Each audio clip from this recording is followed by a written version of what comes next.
Everything changes when we get together. That's the voice of Cortney McDermott. Hi there, my name is Matthew Blades, and welcome to a special 9-episode series of bite-sized content called a microdose for the things that keep you up at night. Here's the way I look at life. Each one of us is just a sequence of words away from having everything make sense, or at least gaining more clarity. So if you're ready to make a micro investment in you and walk through topics like blowing up what you built, tuning out the noise, becoming that transitional character, improving your health, your relationships, advancing in your career, then you found the right place. Welcome to a very special Learn from People Who Lived It. Well, you made it. This is episode 9, titled, I Want to Be Rich. You, once upon a time, were on my podcast, and you said money is frequency. And for whatever reason, it was the first time that I ever thought about it like that. Who told you that, or how did you learn that? Gosh, I don't know where that came into my awareness, but I know that more and more I've become aware that money is not my supply.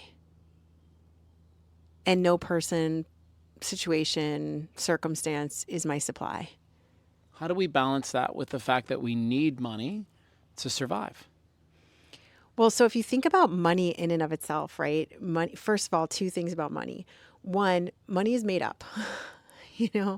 Like you have this piece of paper and somebody said this piece of paper has value, or you have this credit card and an institution has decided that, like if you look at it, what is really happening, and this is the second truth about money is currency.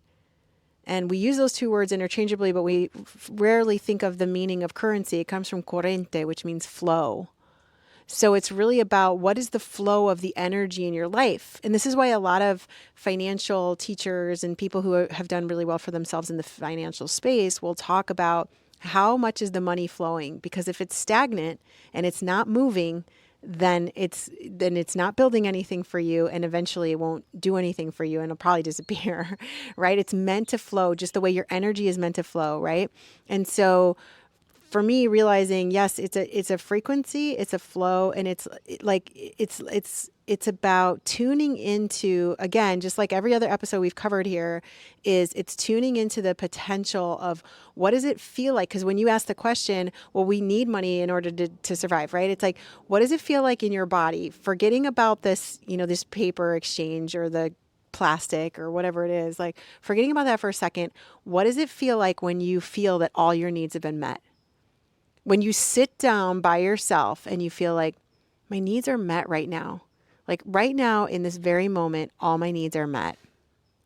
What does that feel like?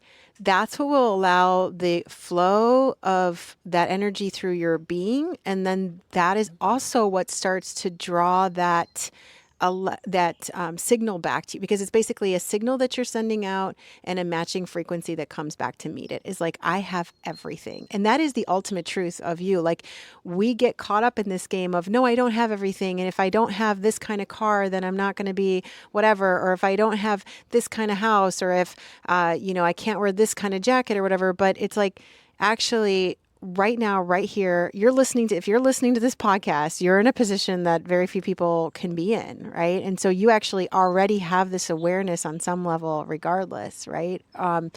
So it's like tuning into that, because again, this is the emission that takes place, or that needs to take place for that corresponding frequency to kind of come back. So you mentioned that money is currency. Mm-hmm.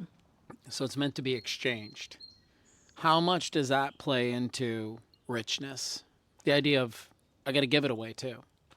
Well, it's not necessarily an exchange as much as it's a flow. So currency is flow, right? Current, it's like the current, right? So it's a flow, it's a moving. And it doesn't necessarily mean like, although that's great, it just means it needs to move. And if we go back to earlier episodes, it's like, just like you need to move, the energy needs to move. It needs to find new expressions. That's what's happening all the time. And it's funny because too, like we talk about I die, well, really no, the energy is just changing. right? It's changing out of this physical form, it's shifting into something else. I mean, that's thermodynamics, right? It's like it's not created, it's not destroyed, it's just constantly having to find new places. And even if you look at water, it's like it needs to find new places to go and to change so that it, can become something else and come back into this cycle. And it's really getting into that cyclical knowing that exists in you. It is you. So what I'm thinking about is the individual, and this has been me from time to time earlier on in my career. Where it was like, I have to get to this next big job because that big job pays more money, or I got to ask my boss for a raise because I need these things, or my kids are going to college and so I need more money. And what I'm hearing from you is to find more resources, because you might be looking at it too one-dimensionally. You might be just looking at, well, the only place I can get money is from my boss at my job. But there might be other ways for you to add money to your life. Yeah, and the other thing is, again, let's go back to the frequency thing. It's understanding that. So the example that we gave in the previous episode, I think it was 1 or 2 episodes before this in the series, of Jim Carrey. Okay. Yes. Jim Carrey, and we'll put it here again for those who haven't heard that episode, but because it's so powerful, it's such a powerful way of explaining what I'm talking about, which is he would just go up into the hills of Hollywood and he would imagine, this is when he was a down and out actor, and he would just imagine that he had this check for $10 million for acting services rendered, and he would feel into the feels of that. And feeling into the feels of that, feeling into the frequency of that is what allowed that check to come back to him exactly for, when he wanted that check to come. The point of all of this is it all exists in you. It all is already there. You are the richness. You are the all potential. You are the all knowing. You're connected with that intelligence that is the omniscient and the omniscience.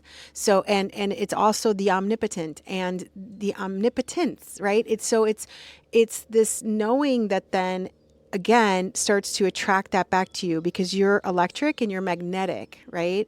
So you're sending out these signals, you're receiving the corresponding results of that back into your life.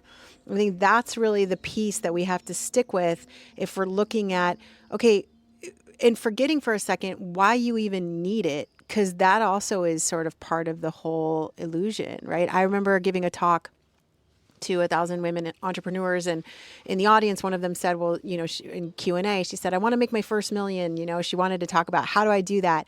And I said, great, let's talk about that. But first, let's talk about why. What does it mean to you to make that first million? And she starts with, oh, well, I'll start to be able to pay off my team, and I'll be able to do this, and I'll be able to do that. And I say, great. And what does that mean for you? And we dug deep for 30 seconds, maybe less. And she finally got to, I would feel like I'm enough. And you can create that feeling of enoughness in you no matter where you are. You can create it under a bridge. You can create it in a prison cell.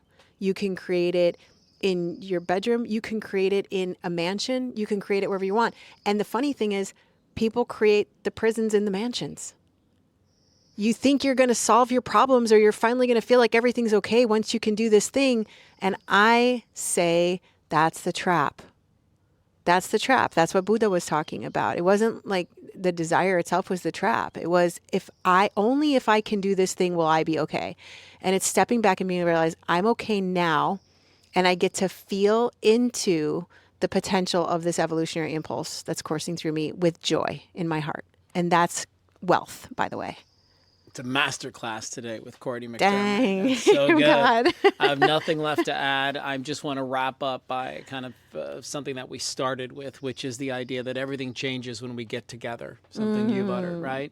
And honestly, it's been so fun to sit and build this series with you and put this content out into the world. And as we said when we started, this isn't like the truth, the absolute. Like, everything we've talked about may not be everything that works for you, but it may give you or offer you a starting point. It may offer you a different perspective on the way that you've been approaching things. And that was our goal. That was our intention in this series, is just to give you something to think about. Well, yeah, and lights you up. I mean, if something lit you up, and if whatever lights you up stick with it. Yeah. Whatever feels like it's zapping you, turn another way. Love it. Thank you, Cortney. Thank you, Matthew.